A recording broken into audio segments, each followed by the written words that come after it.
Hello everyone, welcome to a talk. मेरा नाम है आकिब और आज के इस वीडियो में हम लोग कंपेयर करने जा रहे हैं इंडिया के दो मोस्ट फेमस एंट्रेंस एग्जामिनेशन को, दैट इज़ जेई मेंस और NEET UG. And the reason behind it कि जो नीट और जेई के एस्पायरेंट है वो इस टॉपिक पे अक्सर करके डिबेट करते हैं कि नीट ज़्यादा टफ़ है या जेई ज़्यादा टफ़ है। तो इस वीडियो में हम लोग इन दोनों एग्जामिनेशन को कंपेयर करेंगे और जानेंगे कि कौन सा एग्जामिनेशन ज़्यादा टफ़ है। तो जैसा आप लोगों को पता है कि जेई मेंस के लिए 10+2 में आपके जो है पीसीएम होना ज़रूरी है और नीट यूजी के लिए पीसीबी होना ज़रूरी है। ओके, ये काफ़ी ऑकवर्ड था। बहुत ही ऑब्वियस सी बात है कि अगर आपको जेई मेंस देना है तो आपके जो है 10+2 में पीसीएम होना चाहिए, और अगर आप नीट यूजी देना चाहते हैं तो आपका 10+2 में जो है पीसीबी होना चाहिए। ये सभी लोग जानते हैं, इसलिए हम इस वीडियो में ऐसी चीज़ों को कंपेयर नहीं करेंगे या इन चीज़ों पे बात नहीं करेंगे, बल्कि मैंने कुछ 5 पॉइंट गैदर किए हैं जिन पे हम इन दोनों एग्जामिनेशन को जो है कंपेयर करेंगे और सारे पॉइंट्स कवर हो जाएंगे इन्हीं 5 पॉइंट्स में। पहले हम इन दोनों एग्जामिनेशन का एक ओवरव्यू लेंगे और दूसरा जो है हम इन दोनों एग्जामिनेशन के द्वारा कौन कौन से जो है कोर्सेज ऑफर होते हैं उनके बारे में जानेंगे।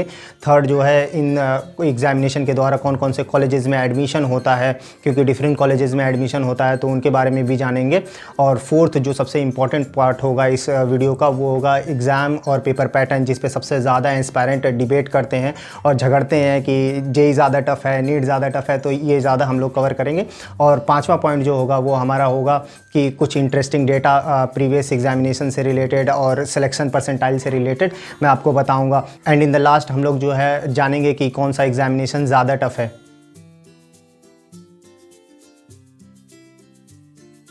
दोनों ही नेशनल लेवल एंट्रेंस एग्जामिनेशन है, ये भी बहुत ऑब्वियस सी बात है, सभी लोगों को पता है। लेकिन जो जेई मेंस के द्वारा कोर्सेज ऑफर किए जाते हैं उन कोर्सेज में एडमिशन के लिए स्टेट लेवल और यूनिवर्सिटी लेवल एग्जामिनेशन भी होते हैं इंडिया में, जैसे एमएससीईटी है, यूपीटीयू उत्तर प्रदेश में होता है। उन एग्जामिनेशंस को दे करके भी आप जो जेई मेंस के द्वारा जो कोर्सेज ऑफर किए जाते हैं उनमें एडमिशन पा सकते हैं। लेकिन जब बात नीट की आती है तो NEET one and only entrance examination. अगर आप किसी भी मेडिकल कोर्स में एडमिशन पाना चाहते हैं इंडिया के अंदर, कुछ जो है वेटरनरी कॉलेजेस के एंट्रेंस एग्जामिनेशन को छोड़ करके और फार्मेसी कोर्सेज के एंट्रेंस एग्जामिनेशन को छोड़ करके अगर आपको मेडिकल के किसी भी कोर्स में एडमिशन चाहिए तो आपको नीट एग्जामिनेशन देना कंपलसरी है। जो जेई मेंस का एग्जामिनेशन है वो साल में 2 मरतबा होता है, एक एग्जामिनेशन जनवरी में होता है और एक एग्जामिनेशन अप्रैल में होता है। लेकिन जो नीट का एग्जामिनेशन है वो साल में एक ही मरतबा होता है, मई के महीने में। बट इस साल जो है साल 2020 में जो जेई मेंस का अप्रैल एग्ज़ाम था और जो नीट का एग्जामिनेशन था वो पोस्टपोन कर दिया गया ड्यू टू कोविड-19 पेंडेमिक, और ये दोनों ही एग्जामिनेशन अब रीशेड्यूल होकर के जो है जुलाई के महीने में ऑर्गेनाइज़ किए जाएंगे। जो जेई मेंस का एग्जामिनेशन है इसे आप सिर्फ 2 मरतबा दे सकते हैं, दैट इज़ आपके पास सिर्फ 2 अटैम्प्ट होता है जेई मेंस का। एक जो है आप रनिंग 12th के साथ और एक आफ्टर 12 के बाद जो है अटैम्प्ट कर सकते हैं। लेकिन जो नीट का एग्जामिनेशन है इसमें कोई भी लिमिट नहीं है, आप जो है एग्जामिनेशन कई मरतबा दे सकते हैं। इसकी अपर एज लिमिट जो है वो कुछ समय पहले लगाई गई थी, फिर उसे हटा लिया गया है, तो अपर एज लिमिट भी नहीं है, इसलिए आप जो है नीट के एग्जामिनेशन को कई बार अटैम्प्ट कर सकते हैं। लेकिन जेई मेंस के लिए आपके पास सिर्फ 2 अटैम्प्ट्स होते हैं, तो ये एक डिफरेंस बहुत बड़ा है जिस पे जो है अक्सर करके डिबेट इंस्पायरेंट करते हैं कि जो है जेई के लिए सिर्फ 2 अटैम्प्ट होता है, नीट के लिए आप जो है बहुत मरतबा एग्जामिनेशन दे सकते हैं। तो ये की पॉइंट आप याद रखिएगा कि इन दोनों एग्जामिनेशन में है कि जो जेई में आपको 2 अटैम्प्ट मिलते हैं और नीट में आपके लिए कोई भी अटैम्प्ट लिमिट नहीं है।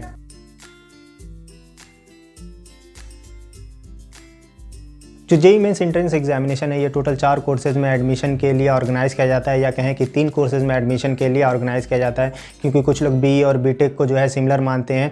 और ये बात जेई एस्पायरेंट के अलावा बहुत कम लोगों को पता होती है कि जेई मेंस एंट्रेंस एग्जामिनेशन जो है ये टोटल 4 कोर्सेज में एडमिशन के लिए जो है ऑर्गेनाइज़ किया जाता है, that is BE, BTech, B Arch और बी प्लानिंग। इन चारों ही कोर्सेज में एडमिशन के लिए JEE Mains entrance examination organise किया जाता है। वहीं जो नीट का एग्जामिनेशन है वो जो है एमबीबीएस, बीडीएस और वेटरनरी का course that is BVSc and AH, AYUSH के courses that is BUMS, BHMS and BAMS, इन सारे कोर्सेज में एडमिशन के लिए नीट एग्जामिनेशन ऑर्गेनाइज़ किया जाता है। जो जेई के द्वारा कोर्सेज ऑफर किए जाते हैं मैंने बताया था, उनके लिए आप जो है स्टेट लेवल एंट्रेंस एग्जामिनेशन भी दे सकते हैं।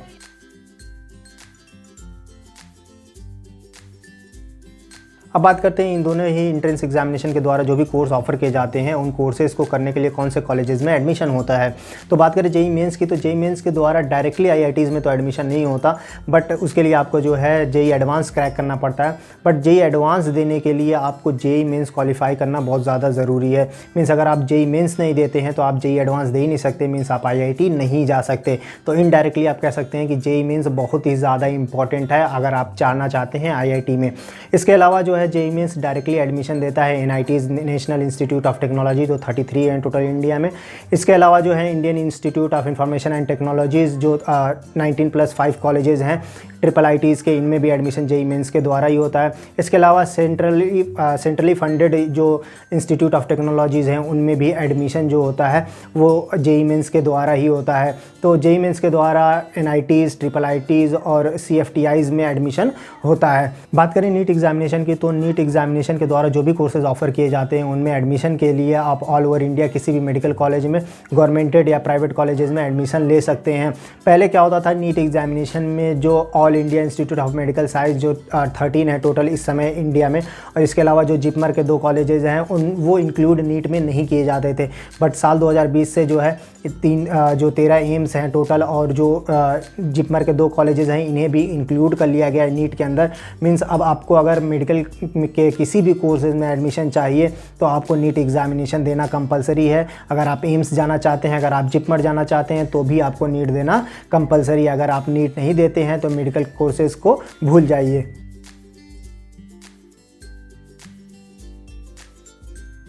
अब आते हैं इस वीडियो के सबसे इंटरेस्टिंग पार्ट पे। इन दोनों एंट्रेंस एग्जामिनेशन के जो सिलेबस और पेपर पैटर्न है उसकी बात करते हैं। तो जो जेई मेंस का एग्जामिनेशन है ये टोटल 4 कोर्सेज ऑफर करता है, और इन चारों ही कोर्सेज के अलग अलग पेपर होते हैं और अलग अलग सिलेबस होता है। जो बी और बीटेक का जो पेपर होता है वो सिमिलर होता है। बी आर्क और बी प्लानिंग का पेपर डिफरेंट होता है, इन दोनों का सिलेबस भी डिफरेंट होता है। बीई और बीटेक का जो पेपर होता है ये ऑनलाइन होता है, बी आर्क और बी प्लानिंग का पेपर ऑफलाइन होता है। इस वीडियो में मैं बीई और बीटेक की बात करूंगा। बी आर्क और बी प्लानिंग के बारे में अगर आप जानना चाहते हैं तो मैं जल्दी इसके बारे में एक वीडियो बनाने वाला हूं। तो जो जेई मेंस का बीई और बीटेक का पेपर होता है उसका पेपर पैटर्न अब जो है चेंज कर दिया गया है। पहले जो पेपर होता था उनमें 90 क्वेश्चन आते थे एमसीक्यू टाइप, 30 क्वेश्चन होते थे पीसीएम के, और 4 मार्क होता था करेक्ट आंसर पे और -1 मार्किंग होती थी इनकरेक्ट पे। बट अब जो है पेपर पैटर्न चेंज कर दिया गया। अब 75 क्वेश्चन आते हैं, 25 जो है पीसीएम में डिवाइडेड होता है। 25 क्वेश्चंस में भी 20+5 में डिवीज़न होता है। 20 क्वेश्चन जो होता है वो एमसीक्यू का होता है, जिसमें ईच क्वेश्चन जो होता है +4 मार्क का होता है और रॉन्ग होने पे -1 मार्किंग होती है। लेकिन जो 5 क्वेश्चंस होते हैं वो 1 वर्ड टाइप क्वेश्चंस होते हैं जिनमें माइनस मार्किंग नहीं होती है, बट आपको करेक्ट करने पे +4 मार्क्स दिए जाते हैं। अब का पेपर जो होता है वो टोटल 300 मार्क्स का होता है। तो जब से ये चेंज आया है पेपर पैटर्न में जेई मेंस के, तब से जो है कहा जाता है कि जो जेई मेंस का पेपर है और जो जेई मेंस का एग्जामिनेशन है वो ज़्यादा टफ हो गया है। बात करें नीट एग्जामिनेशन की, तो नीट का जो पेपर पैटर्न है वो वही पेपर पैटर्न है पुराना वाला जो एआईपीएमटी के टाइम पे सीबीएसई एआईपीएमटी कराता था, उसी टाइम का पेपर है। इसमें जो क्या है 180 क्वेश्चन आते हैं, 90 क्वेश्चन जो होता है बायोलॉजी के होते हैं, 45 फिजिक्स और 45 केमिस्ट्री के क्वेश्चन होते हैं। सारे ही एमसीक्यू टाइप क्वेश्चन होते हैं। करेक्ट आंसर पे +4 मार्क होता है और इनकरेक्ट पे -1 मार्क होता है। तो ये जो चेंज आया है जेई मेंस के पेपर पैटर्न में, और नीट का पेपर जो सिमिलर रह गया है सीबीएसई एआईपीएमटी का, इसकी वजह से एक डिफरेंस आ जाता है दोनों ही एग्जामिनेशन में।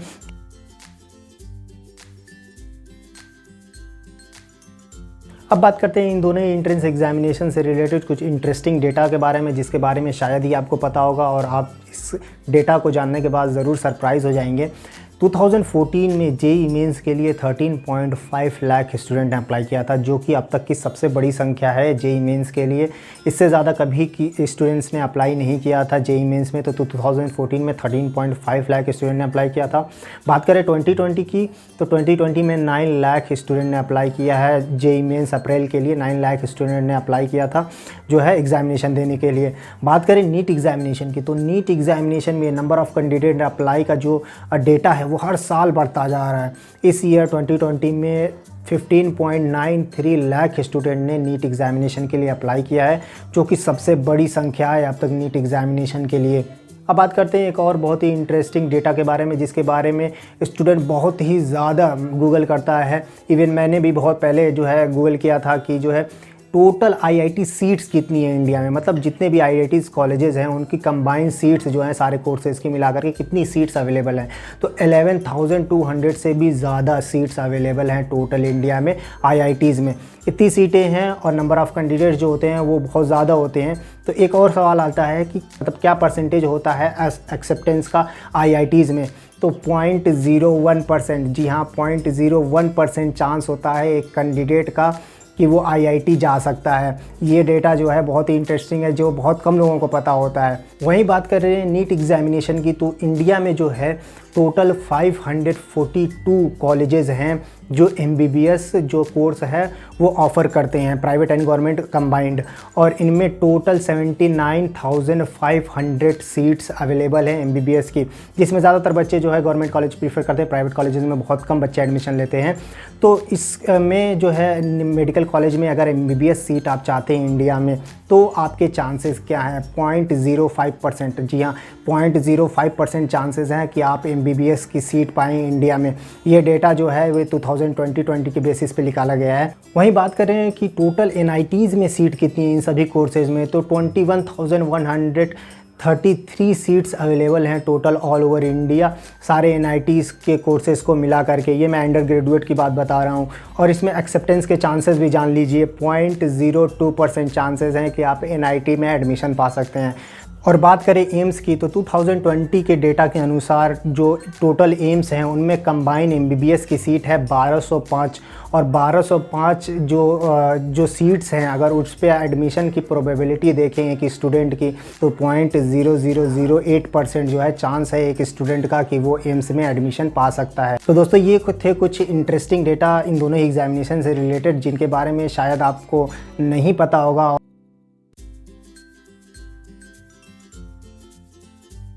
तो दोस्तों हमारे इस 5 पॉइंट कंपैरिजन के बाद इन दोनों एग्जामिनेशन के एट द एंड हम लोग कंक्लूज़न पे जाते हैं कि कौन सा एग्जामिनेशन ज़्यादा टफ़ है। ये कहना बहुत ही मुश्किल है, क्योंकि जब से जेईई मेंस का एग्जामिनेशन का पैटर्न चेंज कर दिया गया तब से एग्जामिनेशन का लेवल बढ़ गया है।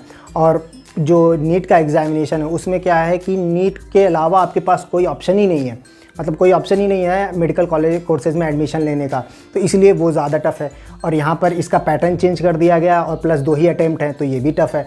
तो ये बताना कि दोनों में से कौन ज़्यादा टफ़ है ये काफ़ी डिफ़िकल्ट है। आप मुझे बताइए कमेंट करके कि कौन सा एग्जामिनेशन ज़्यादा टफ़ है और क्यों आपको ऐसा लगता है कि ये वाला एग्जामिनेशन ज़्यादा टफ़ है। कमेंट करना मत भूलिएगा, और अगर आपको ये वीडियो पसंद आए तो give it's a thumbs up, और सब्सक्राइब करना मत भूलिएगा चैनल को। मैं वीडियोज़ अपलोड करता रहूँगा रेगुलर।